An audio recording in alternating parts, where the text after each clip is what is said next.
নমস্কার, আমি অদিতি। চলে এসেছি আমাদের পজিটিভ বার্তার বিকাশ টক শোর অনুষ্ঠানে। এই অনুষ্ঠানটি আপনারা দেখতে পাচ্ছেন শুধুমাত্র ফেসবুক বা ইউটিউবে না, আমাদের যে চ্যানেল পজিটিভ বার্তা প্রত্যেকের বাড়িতে বাড়িতে পৌঁছে গেছে। আজকে আমাদের টপিক যেটা, সেটা হচ্ছে পিত্তথলিতে পাথর কেন হয়? আমরা সেই নিয়েই আজকে আমাদের এই অনুষ্ঠান শুরু করব। আমাদের সাথে আজকে আছেন স্বাধীন নার্সিং ইনস্টিটিউটের সিস্টার টিউটর তামান্না মহাশয়া। আমরা ওনার সাথে কথা বলবো। নমস্কার। নমস্কার ম্যাডাম। আমাদের পজিটিভ বার্তার বিকাশ টকশোর অনুষ্ঠানে আসার জন্য আপনাকে অসংখ্য ধন্যবাদ। ম্যাম, আপনি আমাদের দর্শককে একটু যদি আপনার সম্পর্কে কিছু বলেন। নমস্কার। আমি তামান্নাতুত তাজনিন, স্বাধীন নার্সিং ইনস্টিটিউটের একজন মহাশয়া। আমি স্বাধীন নার্সিংয়ে আসার পর জানতে পেরেছি যে এখানে প্রচুর খুব সুন্দরভাবে খুব একদম স্মুথলি নার্সিংটা কিভাবে সবার কাছে পৌঁছে দেওয়া যায়, নার্সিংটাকে কিভাবে তুলে ধরা হয়, সমস্ত কিছু দিক দেখে আমি সবাইকে এটাই বলি যে সবাই নার্সিং প্রফেশনে আসুক। আমি নিজে নার্সিং করেছি বলে বলছি না, কিন্তু নার্সিংটা সবার ঘরে ঘরে থাকা উচিত। নার্সিং এমন একটা প্রফেশন যেটা বাড়িতে বাইরে সব জায়গায় আমাদেরকে পৌঁছে দেয়, মানে একদম মানুষের কাছে গিয়ে ফার্স্ট ট্রিটমেন্ট হিসাবেও কাজে লাগে। তো সেজন্য না স্বাধীন নার্সিং ইনস্টিটিউটে এখন আমাদের অ্যাডমিশন প্রক্রিয়া চলছে ম্যাম। তো আমি চাইবো যদি আপনারা কেউ যদি স্বাধীন নার্সিংয়ে ইনস্টিটিউটে যদি অ্যাডমিশন নিতে চান, তার জন্য কিছু প্রক্রিয়া আছে যেটা আমি আপনাদেরকে বলছি। প্রথমে এখানে জিএনএম কোর্স এবং বিএসসি কোর্স দুটোই পড়ানো হয়। বিএসসির জন্য আপনাকে উচ্চ মাধ্যমিকে 45% নিয়ে উত্তীর্ণ হতে হবে, সাথে আপনাকে জেনপাস পরীক্ষাতেও উত্তীর্ণ হতে হবে। বিএসসি নার্সিং কোর্সটা 4 বছরের গ্র্যাজুয়েশন কোর্স। এবং জিএনএম যেটা, জিএনএম হচ্ছে ডিপ্লোমা কোর্স, 3 বছরের কোর্স। এক্ষেত্রেও আপনাকে এইচএসে 40% পেতে হবে এবং আপনাকে জেনপাও মাধ্যমে আপনি আসতে পারেন এবং জেনপা না দিয়েও আসতে পারেন। আমরা শুনলাম ম্যাডামের থেকে যে আপনারা যদি কেউ ইচ্ছুক হন আমাদের স্বাধীন নার্সিং ইনস্টিটিউটে অ্যাডমিশনের জন্য, তো তার কি কি প্রসিডিওর আছে, কি রুলস আছে, কি আপনার ক্রাইটেরিয়া লাগবে, সেই সব সম্পর্কে উনি আমাদেরকে জানালেন। এবার চলে যাব আমাদের আজকের যে মূল বিষয়বস্তু সেই নিয়ে কথা বলার জন্য। আমার প্রথমেই আপনার থেকে যে জিনিসটা জানার সেটা হচ্ছে এই যে গল ব্লাডারের স্টোন, এটা কিভাবে তৈরি হয় আর এর প্রধান কারণগুলি যদি আমাদের দর্শককে একটু বলেন। হ্যাঁ, এক্ষেত্রে প্রথমত আমাদেরকে জানতে হবে যে গোল ব্লাডার স্টোনটা কি। পিত্তথলিতে পাথর বা গল ব্লাডার স্টোন এটা কোথা থেকে তৈরি হয়, কিভাবে হয়? নর্মালি আমরা ভাবি যে পেটের ভেতর কি করে আবার পাথর হয়ে যায়, তাই তো। আমাদের পেটের ভেতর যে অর্গানগুলো আছে নর্মালি গল ব্লাডার, সেটা হচ্ছে একদম লিভারের নিচে কানেক্টেড থাকে, সাথে স্টমাকের করে, ঠিক আছে। এক্ষেত্রে কি হয়, লিভার থেকে আমাদের পিত্ত রস যেটা নর্মালি পিত্ত রস যেটা নিঃসরণ হয় সেটা যায় গল ব্লাডারে গিয়ে আপনার ওখানে স্টোর হয়। এবার গল ব্লাডারে ওখানে স্টোর হওয়ার পরে সেটা আমাদের শরীরে আমরা যা ফ্যাট জাতীয় জিনিস খাই বা কোলেস্ট্রল বলি আমরা যেটাকে, সেই কোলেস্ট্রল জাতীয় যে খাবারগুলো আমরা খাই সেগুলোকে ডাইজেস্ট করতে সাহায্য করে পিত্ত রস যেটা। তো সেক্ষেত্রে এবার গল ব্লাডারে গিয়ে যখন পিত্ত রসটা জমছে, সেক্ষেত্রে এবার আমরা অনেকক্ষণ হচ্ছে খাইনি বা অনেক প্রচুর পরিমাণে খেয়ে নিয়েছি, সেই জিনিসগুলোকে ডাইজেস্ট করতে যখন প্রচুর প্রবলেম হয়, সে তখনই তো আমার পাথরটা যেটা স্টোন সেটা ওখান থেকে ফর্ম হওয়া শুরু হয়। যেমন এবার আপনি ভেবে নিন আমি একটা অনেক প্রচুর পরিমাণে লাঞ্চ করে নিয়েছি দুপুরবেলা, সেটা ডাইজেস্ট করার জন্য আমার যে পরিমাণ পিত্ত রস দরকার সেটা নেই, সেটা নিঃসরণ হচ্ছে না, কোনো কারণে হরমোনজনিত কারণ হতে পারে বা আপনার অনেক প্রচুর পরিমাণের কারণ হতে পারে। তো সেক্ষেত্রে এবার হচ্ছে খাবারটাকে ডাইজেস্ট করা হচ্ছে, খাবারটা ডাইজেস্টের জন্য যে পিত্ত রসটা দরকার ছিল সেটা আমার শরীর থেকে হয়নি। তখন কি হলো, তাহলে অর্ধেক খাবার ডাইজেস্ট হলো আর অর্ধেক খাবারটা হলো না। যেই খাবারটা ডাইজেস্ট হলো সেটা তো আমাদের শরীরের মাধ্যমে পাচন প্রক্রিয়ার মাধ্যমে আমাদের শরীরে সারা শরীরে ছড়িয়ে পড়ে, বাকিটা বর্জ্য পদার্থ দিয়ে বেরিয়ে যায়। এবার যেটা ডাইজেস্ট হলো না সেটাই আমাদের পাথরে রূপান্তরিত হয়। মানে আপনার হলো যে পিত্ত রসে যেটা বেশি পরিমাণ থাকে বাইল, কোলেস্ট্রল, এই জাতীয় জিনিসগুলোই আমাদের পেটের পাথর তৈরি করতে বা গল ব্লাডারে স্টোন তৈরি করতে সাহায্য করে। তাহলে হচ্ছে বাইলটাই হচ্ছে মেইন, আর পিত্ত রসটা যেটা। এবার কারণ, কিছু কিছু কারণ বা রিস্ক ফ্যাক্টর যাকে বলবো, মানে কাদের বেশি হওয়ার চান্স বা কাদের হয়, স্পেশালি মেলদের থেকে ফিমেলদের বেশি হয়। এটা কেন হচ্ছে না, ইস্ট্রোজেন হরমোন, ফিমেলদের ইস্ট্রোজেন হরমোন যেটা, সেটা হচ্ছে পিত্ত রসটাকে বাড়ায় বা বাইলটা কোলেস্ট্রলটাকে বাড়ায় আমাদের শরীরে। এই জন্য ফিমেলদের বেশি হয় এজ অ্যাবাভ 50। 50 এজের পরে যখন আমরা চলে যাই তখনও মানে শরীরে আমাদের সমস্ত অর্গান কার্যক্ষমতা অটোমেটিকলি কমে যায়। তো সেক্ষেত্রেও ইস্ট্রোজেন, ফিমেলদের ক্ষেত্রে ইস্ট্রোজেনটা বেড়ে যায়। তারপরে হচ্ছে আমাদের পিত্তথলির যে রস নিঃসরণটা সেটাও কমে যায় ধীরে ধীরে। তো সেক্ষেত্রে কোলেস্ট্রল জাতীয় জিনিসগুলো বা খাবারগুলো ভালো মতো ডাইজেস্ট হয় না, তার জন্যই পাথরটা হওয়ার চান্স থাকে। তারপরে যারা ওবেসিটি মানে স্থূলতা, যাদের বেশি ওবেসিটি থাকে তাদের ক্ষেত্রেও এই কোলেস্ট্রল লেভেল জিনিসটা বেড়ে যায়। ওবেসিটি কোথা থেকে আসে? সেই কোলেস্ট্রল থেকেই আসে। তাহলে কোলেস্ট্রলটা যখন স্বাভাবিকভাবে ডাইজেস্ট হচ্ছে না, তাহলে সেটা শরীরে অন্য কোথাও গিয়ে জমতে থাকে। সেই থেকেই ফ্যাট জাতীয় জিনিস যেগুলো আমাদের হয়, সেজন্য ওবেসিটিতেও বেশি হয়। আর বলবো যে যারা হচ্ছে হঠাৎ করে পাতলা হতে চাইছে, যে খাওয়া একদম স্টপ করে দিচ্ছি বা খাচ্ছে না, যে আমরা ওজন কমাবো, তাদের ক্ষেত্রেও এই গলব্লাডার স্টোন মানে হওয়ার চান্স অতিরিক্ত থাকে। ডায়েট করাটাও অতিরিক্ত ক্ষতিকারক। ডায়েট করাটাও ক্ষতিকারক। হঠাৎ করে ধীরে ধীরে আমাদেরকে খেতে হবে, ধীরে ধীরে ছাড়তে হবে সমস্ত জিনিস, কারণ আমাদের অর্গানগুলোকে আমরা যেভাবে চালাবো সেভাবেই তারা চলবে।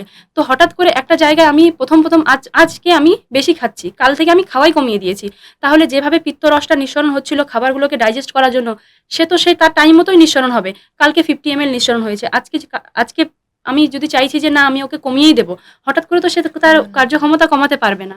তো সেজন্যই আমাদেরকে এইসব জিনিসগুলো জানতে হবে। কিন্তু আমরা তো দেখি অনেক ক্ষেত্রে মানে মেয়েদের তো হয়ই, কিন্তু ছেলেদের ক্ষেত্রেও অনেক ক্ষেত্রে ছেলেদের হয়। ক্ষেত্রেও হয়, কারণ এখানে আবার সেম প্রোজেস্টেরন হরমোন, আচ্ছা। মেল হরমোন যেটা হচ্ছে আমরা মানে ফিমেলদের ক্ষেত্রে ইস্ট্রোজেন আর প্রোজেস্ট্রন এই দুটোই কাজ করে, মেলদের ক্ষেত্রেও সেমন। প্রোজেস্ট্রন কি করে, যে বাইলগুলো যেগুলো গল ব্লাডারে গিয়ে জমে সেগুলোকে নিঃসরণ করতে সাহায্য করে। তো অনেক সময় হয় কারো প্রোজেস্ট্রনের মাত্রা কমে গেছে, সেক্ষেত্রে হতে পারে। আচ্ছা, এর পরবর্তী যে প্রশ্নটি সেটা হচ্ছে যে গল ব্লাডার স্টোনের কি কি সিমটমস বা লক্ষণ আমরা দেখতে পাই? অনেক ক্ষেত্রে কি হয়, অনেক মানুষের ক্ষেত্রে কোনো উপসর্গ থাকেও থাকে না। না। এবার হচ্ছে ম্যাম প্রথম উপসর্গ, যে একটা অর্গানের মধ্যে পাথর জাতীয় জিনিস জমেছে, তাহলে প্রথমতই ব্যথা অনুভূতি হবে। এবার যেগুলো অ্যাসিমটোমেটিক মানে হচ্ছে উপসর্গ নেই, তাহলে ভাবতে হবে যে ওটা ছোট আছে। আমরা জানি যে গল ব্লাডার স্টোন বালিকা থেকে মানে বালুর যে কোণা থেকে সেই থেকে পাথর আকারে রূপান্তরিত হয়। ঠিক আছে? তো যাদের এবার স্টার্টিং শুরু হয়েছে সেক্ষেত্রে তাদের কোনো উপসর্গ থাকে না, মানে অ্যাসিমটোমেটিক, সেক্ষেত্রে মেডিসিনের দ্বারাও ঠিক করা যায়। আর যাদের এবার উপসর্গ প্রচুর দেখা যায়, যেমন হচ্ছে বমি বমি ভাব, সারাদিন বমি হবে, খাবার খাওয়ার আগেও খাবার খাওয়ার পরেও। স্পেশালি ব্যথা অনুভূতি হবে ডান দিকে, পেটের ডান দিকে উপরের সাইডে। এটা হচ্ছে মেইন কোলেলিথিয়াসিস বা গলব্লাডার স্টোনের মেইন উপসর্গ। ডান দিকে ব্যথা, সেটা পেটের উপরের দিকে। আমাদের পেটে একদম চেস্টের নিচে থেকে ধরতে গেলে ডান দিকে সাইড করে উপরের দিকে যে পার্টটা আছে সেখানেই ব্যথা অনুভূতি হবে। আর সারাক্ষণ ব্যথা অনুভূতি হতে থাকবে, সাথে আপনার হচ্ছে ভমিটিং টেন্ডেন্সি থাকবে। এবং হচ্ছে যদি বেশি পরিমাণের পাথর 10 মিলিমিটারের বেশি বা 10 মিলিমিটারের থেকে অনেক কয়েকটা, একটা নয় প্রচুর অজস্র জমেছে, সেক্ষেত্রে কিন্তু ইনফ্লেমেশন হয়ে যাওয়ার চান্স থাকে, গল ব্লাডার ইনফ্লেমেশন, যেটা থেকে ফিভার হতে পারে। ইনফ্লেমেশন হলেই আমাদের শরীরে বা সোয়েলিং হলে কোনো ইনফেকশন, অবাঞ্ছিত জিনিস যখন আমাদের অর্গান নেবে সেটা থেকে কিন্তু আমাদের ফিভার জিনিসটা চলে আসবে। ঠিক আছে? তো এইসব উপসর্গ দেখতে পাবো আমরা। এই যে গল ব্লাডার স্টোন থাকলে মানে কোন ধরনের ব্যথা হয় এবং শরীরের কোথায় অনুভূত হয়? যেটা বললাম আমি প্রথমেই, যে পেটের ডান দিকে ব্যথা শুরু হবে, সাথে সাথে সেই ব্যথাটা রেডিয়েটিং করবে ব্যাকে, শুধুমাত্র পার্টিকুলার ওই পার্টেই হবে। হ্যাঁ, রাইট সাইডেই হবে। এটার ব্যথা শুধুমাত্র রাইট সাইডেই হবে এবং সেই ব্যথাটা ধীরে ধীরে ব্যাকে যাবে। ব্যাক থেকে লোয়ার ব্যাক পেইন স্টার্ট হতে পারে, আমার ব্যাকে পুরো ফুল ব্যাকে ব্যথা হবে। আমাদের যেটা হচ্ছে গ্যাস্ট্রাইটিসের প্রবলেম যেটা হয়, সেটা কি হয়, মিডিল সেই আম্বালিকালসের আশেপাশে ব্যথাটা হয়, কারণ ডাইজেস্ট হয় না খাবার বা আর কিছু। তো কিন্তু এই গল ব্লাডার স্টোনের ব্যথাটা যেটা, সেটা হচ্ছে আপনার রাইট সাইড থেকে স্টার্ট হয়ে ব্যাকের দিকে যাবে, রেডিয়েট করবে। এই যে রোগটা, এটার জন্য কি মানে ডায়াগনস্টিক আমরা বা মানে পরীক্ষা নিরীক্ষার যে ব্যাপারটা সেটা কি? প্রথমে বলি যে যেগুলো অ্যাসিমটোমেটিক মানে যার কোনো উপসর্গ নেই, সেক্ষেত্রে সেও বুঝতে পারবে না যে তার গল ব্লাডার স্টোন হয়েছে। সেজন্য আমরা মান্থলি বলি, ইয়ারলি বলি, আমাদের হেলথ চেক আপ যেটা করানো উচিত, সবারই করানো উচিত। আমরা সবাই একবার করে ব্লাড টেস্ট, ইউএসজি এগুলো করিয়ে চেক আপ করবো। কারণ যদি দেখি যে প্রথম থেকে তো অ্যাসিমটোমেটিক আছে, পরে গিয়ে দেখছি যে না আমার পাথরের সংখ্যা বেড়ে গেছে, তখন কিন্তু খুব প্রবলেম হয়ে যায়। আর যাদের সিমটোমেটিক্যালি প্রবলেম, পেটে ব্যথা হচ্ছে বা গ্যাস্ট্রাইটিসের প্রবলেম বলে আমরা অ্যাভয়েড করবো সেটা নয়, পেটে ব্যথা হচ্ছে আমরা ইউএসজি করানোর জন্য যাব। ইউএসজি বা আল্ট্রাসোনোগ্রাফি, কিছু ক্ষেত্রে চেস্ট ইউএসজি এক্সরে করতে পারি, abdomen X ray, abdomen MRI, CT এগুলো সব করতে পারি আমরা। তো এক্ষেত্রে হলে আমরা জানতে পারবো যে আদৌ কতটা পাথর জমেছে, পাথরের সাইজ কত, এইসব জিনিসগুলো আমরা নির্ধারণ বুঝতে করতে পারবো। পারবো। হ্যাঁ। সব গল ব্লাডার স্টোনে কি অপারেশনের প্রয়োজন? না কিছু ক্ষেত্রে মানে শুধুমাত্র মেডিসিনের দ্বারা বা কোনো ঘরোয়া ট্রিটমেন্টের দ্বারা এটা কি হ্যাঁ, প্রযোজ্য? হ্যাঁ, সব কোলেলিথিয়াসিস বা গল ব্লাডার স্টোনের জন্য আমাদের অপারেশন দরকার হয় না। যেগুলো অ্যাসিম্পটোমেটিক মানে আপনার কোনো সিম্পটম নেই। কিন্তু অলরেডি পাথর ওখানে আছে। ঠিক আছে? কিন্তু আপনি ব্যথা অনুভূতি করছেন না, বমি, বমি ভাব নেই, কিছু নেই। সেক্ষেত্রে শুধু হালকা ব্যথা হয়। তো আপনি জানতে পারলেন ইউএসজি করার পর যে আপনার পেটে পাথর আছে বা গল ব্লাডারে পাথর আছে। সেক্ষেত্রে আপনি ডক্টরের পরামর্শ নিতে পারেন। যে 10 মিলি আমরা যেটা জানি যে 10 মিলিমিটারের নিচে যদি থাকে তাহলে অপারেশন দরকার হয় না। সেটা ওষুধের মাধ্যমেই কমানো যায়। আর যদি 10 মিলিমিটারের বেশি বা ১ এর অধিক প্রচুর পরিমাণে জমে থাকে গল ব্লাডার স্টোন সেক্ষেত্রে অপারেশন দরকার হয়। আচ্ছা। আমাদেরকে যদি একটু দর্শকদেরকে আপনি বলেন যে গল ব্লাডার এই যে কেটে মানে যখন অপারেশন হুম, হয় তখন তো সেই গল ব্লাডারটাকে বাদ দিতে হয়। তো সেই বাদ দেওয়ার পরিবর্তিতে যদি কোনো মানে খাদ্যাভ্যাস বা জীবনধারায় কি ধরনের পরিবর্তন আসে? বা হুম। ওদের কি খাবার খাওয়া উচিত? কি ধরনের খাবার খাওয়া উচিত উচিত নয়? নয়। আচ্ছা, হ্যাঁ। প্রথমেই বলি যে গল ব্লাডারের কাজ কি? আমাদের এটার জন্য জানতে হবে যে গল ব্লাডার কি কাজ করে আমাদের শরীরে।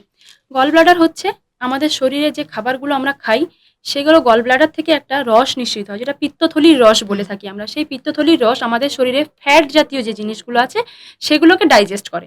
এর থেকে বুঝতে পারি যে আমরা যেগুলো খাই, ফ্যাট জাতীয় জিনিস, কোলেস্টেরল জাতীয় জিনিস, হুম, অতিরিক্ত চর্বি জাতীয় জিনিস, সেই জিনিসগুলোকে ডাইজেস্ট করতে সাহায্য করে। তো যখন আমরা চর্বি জাতীয় জিনিস বেশি, বেশি পরিমাণের খাই, সেক্ষেত্রে হয়তো তার ডাইজেস্ট করার ক্ষমতা যতটুকু ছিল সে করে দিয়েছে, বাকিটাকে করতে পারেনি। তখন গিয়ে আমাদের জমে যাচ্ছে কি না স্টোন। তো সেজন্য অপারেশনের পরে গল ব্লাডার যখন কেটে বাদ দেওয়া হয় তখন পেশেন্টকে আমরা বা সবাইকে বলি যে প্রথম কোলেস্ট্রল জাতীয় জিনিস, ফ্যাট জাতীয় জিনিস পুরো অ্যাভয়েড করতে আর সফট জিনিস খেতে। যেমন আমরা প্রথম পেশেন্টকে অপারেশনের পরেই স্যুপ জাতীয় জিনিস, হুম। যেগুলোতে প্রচুর পরিমাণে প্রোটিন থাকবে কিন্তু ফ্যাট জাতীয় জিনিস থাকবে না, মানে যাতে সহজে হজম সহজে করতে হজম পারে। করতে পারে। হুম, যেহেতু আমাদের ডাইজেস্ট সিস্টেমটা মেইন, হুম, আমাদের পিত্তথলির রসটা ডাইজেস্ট করতেই সাহায্য করে। তাহলে আমাদেরকে নজর রাখতে হবে কোন খাবারগুলো খেলে আমরা তাড়াতাড়ি ডাইজেস্ট হবে হুম, আর কোনটাতে ডাইজেস্ট তোমার হতে সুবিধা করবে। যেমন হচ্ছে ধরুন আমি ফাইবার জাতীয় জিনিস বেশি খাবো, শস্য জাতীয় জিনিস, ফল, হুম। এইসব। তারপরে কোন জিনিসগুলো অ্যাভয়েড করব, কোকা কোলা, ভাজাভুজি, সব তেলে ভাজা এই জিনিসগুলোকে আমাদেরকে অ্যাভয়েড করতে হবে। কারণ এগুলোতে প্রচুর পরিমাণে ফ্যাট বা কোলেস্টেরল থাকে। তারপরে হচ্ছে আপনার হচ্ছে আ অ্যাভয়েড করতে হবে চর্বি জাতীয় মাংস, যেটাতে প্রচুর পরিমাণে স্কিন থাকে। যেমন চিকেনের স্কিনটা বাদ দিতে হবে। এইসব মাটন, জাতীয় ঘি ঘি, এই এই ধরনের ধরনের জিনিসগুলো। জিনিসগুলো আমাদেরকে বাদ দিতে হবে। অপারেশনের পরে বলি কেন, অপারেশনের আগেও বলব। যখনই হুম, আপনি ডিটেক্ট করেছেন যে আপনার গল ব্লাডার স্টোন আছে, হুম, তার মানে পিত্তথলিটাতে অলরেডি স্টোন ফর্ম হয়ে গেছে। সেখান থেকে রসটা যে বেরোবে সেটা আপনার আর বাকি খাবারগুলোকে ডাইজেস্ট করতে প্রবলেম পারবে না। করবে। তো সেক্ষেত্রে আমি বলব যে শস্য জাতীয় জিনিস, ফাইবার জাতীয় জিনিস, ফল, এইসবই আপনি ট্রাই করুন। এভয়েড করুন সমস্ত তেলে ভাজা বা কোলেস্টেরল জাতীয় জিনিস এভয়েড করতে। এই গল ব্লাডার স্টোন মানে আমরা তো দেখতে পাই অনেক গ্রাম্য সাইডের মানুষজন আছে যারা অত নিজেদের শরীর নিয়ে অতটা বেশি মানে ভ্রূক্ষেপ করে হুম, না। তো তারা হয়তো এই যে কিছু ক্ষেত্রে তো আমরা দেখতে পাচ্ছি যে কোনো লক্ষণ মানে নেই। সিম্পটমস নেই। হ্যাঁ, তো সেক্ষেত্রে তো তাদের বোঝার কোনো মানে ক্ষমতা নেই যে কি হচ্ছে না হচ্ছে। নরমাল গ্যাসের ব্যথা হচ্ছে, গ্যাস ফর্ম করছে। এটা যদি মানুষ ভাবে, তো দীর্ঘদিন যদি কোনো মানুষ এই চিকিৎসা না করে, স্টোন হয়েছে অথচ দীর্ঘদিন তার চিকিৎসা হচ্ছে না। তো সেক্ষেত্রে মানে কি ধরনের জটিলতা তার শরীরে দেখা দিতে হ্যাঁ। পারে? সেক্ষেত্রে প্রথমেই বলি যে একটা অর্গানে অবাঞ্ছিত জিনিস, স্টোনটা অবাঞ্ছিত জিনিস। হুম, সে যখন ওখানে প্রচুর পরিমাণে বা একটাই ধরুন আপনি একটা স্টোন জমে আছে, ঠিক আছে? সে তো কারণ ঘটাবেই। অবাঞ্ছিত জিনিস একেই প্রথমে সেই জায়গাটাকে আগে ওই অর্গানটাকে ইনফ্লেমেশন করে দেবে, মানে ফুলিয়ে দেবে। হুম, তো গল ব্লাডারে স্টোন আছে তো গল ব্লাডারটা ফুলিয়ে দেবে। এর জন্য কি হবে, সারাক্ষণ ওনার ব্যথা হবে। হুম, কোনো জিনিস খেলে সেটা ডাইজেস্ট হবে না। সেটা বমি আকারে, ভমিটিং এর আকারে বা আর অন্য কোনো কারণে তার শরীর থেকে বেরিয়ে আসবে। এবার সেক্ষেত্রে যদি কেউ দীর্ঘদিন ট্রিটমেন্ট না করায় সেক্ষেত্রে কোলেডোকোলেলিথিয়াসিস বলে থাকি আমরা। যেটা হচ্ছে পিত্তথলির যে নালীগুলো আছে সেই নালীগুলোকে ইনফ্লেমেশন করিয়ে দেয়, মানে ফুলিয়ে দেয়, সোয়েলিং করিয়ে দেয়। সেটা একটা হতে পারে। আবার হতে পারে যে হচ্ছে গল ব্লাডার ক্যান্সার হতে পারে। হুম, অতিরিক্ত স্টোন থাকার ফলে সেই স্টোন থেকে তো অনেক জিনিস নিঃসরণ হয় যেটা আমাদের শরীর ডিজার্ভ করে না। হুম, সেই জিনিসগুলো থেকে আমাদের পরবর্তীতে ক্যান্সার হওয়ার চান্সও থাকতে পারে।